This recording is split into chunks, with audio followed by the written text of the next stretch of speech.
Okay. The next thing we want to alter will be the port within the application itself. It generally will default to a specified port as soon as you install it. All the users would be using the same port, which means there'd be a lot of traffic on that port. So it's best to always alter a port to one that's not as used.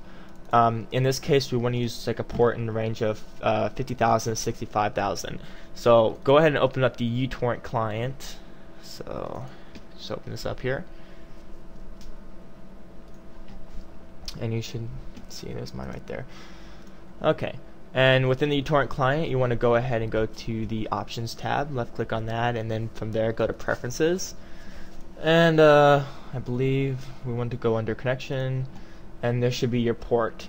It won't be the one listed here. Most likely it'll be like in the 30,000s or something along those lines. So what you want to do is alter that number to any number between 50,000 and 65,000. These are open ports, just not as used as much as the generic ones. So once you do that, just go ahead and specify a number and apply OK. And we want to go ahead and also test if the port is forwarded correctly. If you're using a router at home, assuming you have admin privileges, you should be able to forward it. In some instances, you don't even need to forward the port; it already works.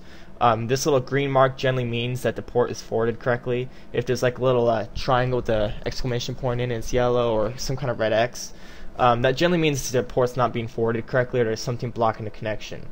It's not necessary to forward the port, however it does help. It aids in the connection and ensures I have optimal connection speeds. So right now it shows here, that's the port I'm using. You can hit test if port is forwarded properly and you'll display whether or not it is. If you find yourself with a port that's not forwarding properly, it probably isn't too much to worry about, but if you do wish to fix it, it's pretty simple. Once you have a static IP address set up, you basically go to your router's configuration panel. It depends on the kind of router you have. You can Google all this stuff. It should be on your router itself. So once you're in, just enter your credentials, log in. You want to go to the Advanced tab in my case, and from there you put your IP address, which would be the static IP address you set up. Mine would be 192.168.0.112. List as your computer name. Actually, I have no idea what that's about. Then you want to specify the ports within there, and then the application. I just put Utorrent, and that should be it right there. And you just save settings, and you're pretty much good to go. Okay, now that we have our port set up, everything else from the operating standpoint and your network, your home network standpoint, we can now alter the settings within the application itself. So let's go ahead and I got everything X'd out of already. Just open up the Utorrent application. And from there you want to go to Options and then Preferences, and from there you'd like to go to the bandwidth setting first, and there we're going to list some standard settings. It depends on your connection really, but I mean it's from my connection standpoint, these are my pretty much best settings I can work with. I recommend you doing the same, because I'm sure your connection isn't too much different than mine with today's standards. So as far as global maximum number of connections for downloads and so forth, you want to set that as 800. You may be tempted to make it more, but it's kind of hard to determine how to use it, because if you use too little, it won't go that fast. If you use too many, it'll actually slow it down rather than make it faster. So you want a nice number that's kind of high as well as kind of low, just right in between. So 800 I found to be the best one. Maximum number of connected peers per torrent I set to 125, and number of upload slots per torrent is set to 30. As far as upload rate goes, this is more of a personal preference rather than performance issue, because it will affect performance, but if you're a person who likes to share with the community, you like to see torrents and so forth, it's best to set this something a little high. If you're just one of those leeches who like to go out, grab a torrent, you're done with it, you don't see it or anything, it's probably best to set it to something low. I put mine at 1. I guess in a way it's a bad thing, in a way it's a good thing. I generally seed my torrents overnight, and I get them downloaded overnight as well, so that it's kind of an equal download and upload time as well. So I don't know, it's more of a personal preference. 1 will lower the strain on your network though, so it's probably best just to set to 1 if you're unsure about that. Next thing we want to go to will be actually BitTorrent, And from here we just want to ensure some settings are selected. We want to have all these selected basically except for the limit local peer bandwidth. Make sure they're all checked, as well as protocol encryption. We want to make sure that's enabled, and also allow incoming legacy connections and apply that. After that, let's go ahead and go to the advanced settings, and this is where we're going to reflect on that TCP alteration we made earlier. We're going to go ahead and scroll down to the VT connect speed. It may be set to 10. I can't remember what the default was. Basically, we're going to reflect on our new TCP setting. If you set it to 100, make that 100. If you set it to 50, like the application had you do, just set it to 50. As well as the net half. Where is it at? Right here. Set that to 50 as well. And also, we want to locate the flush files and make sure that's true.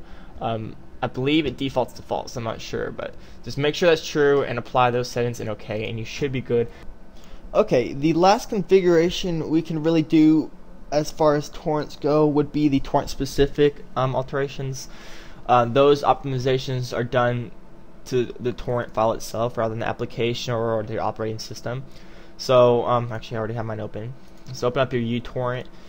And I don't want to show my current downloads just for privacy issues, but let's say you're downloading like military training manuals, you know, just legal, legit training manuals, and you have it downloading. What I do, and I find it optimizes my download speeds and get them done very quickly, is to right mouse click on it and force start. I hear it's better to just leave it as downloading, but force starting always made mine go quicker. They start up a lot faster, and they generally get down in a decent amount of time as well because of my other settings. So I'll force start that. And then also bandwidth allocation, I always set to high. And also verify that my upload limit's set to 1. Sometimes it won't show a 1 setting, but if you keep going lower and lower, you should be able to like select 25 and then go right back to it and select lower and lower all the way to get to 1. And that kind of frees up some network tension on you. You have more space to focus on downloads rather than uploads, especially if you have a lot of downloads going. I have sometimes over 100 downloads going, and if I have a bunch of people, you know, leeching off my downloads with this upload limit set over 1, you know, it's going to affect my network performance. So with that aside, also if you have like torrents with multiple files in it, very large files, it sometimes helps to go to like the pieces or files, and you can actually right mouse click on each individual file and set the priority to the file itself. And I found that it's not very wise to do this if you have a lot of torrents going at once, or as well as doing it to every torrent you see. It's better to do it for those larger ones with very big files that you think will take a long time, just so they take precedence over the other torrents and they can get knocked out a little faster. Okay, that aside, that's pretty much all the application, torrent specific, and operating system tweaks you can do. The only other things I currently recommend, other than like, you know, increasing your hardware and so forth, is make sure you don't have a lot of network intensive programs running. Things are like running updates on through the network and so forth. You want to free up as much space and have as much network bandwidth allocated just for this program as can be. So it's better to run it during like nighttime when you're sleeping. Just have it run in the background. When you wake up in the morning, just start up and see all your downloads finished. Other than that, you should be good to go.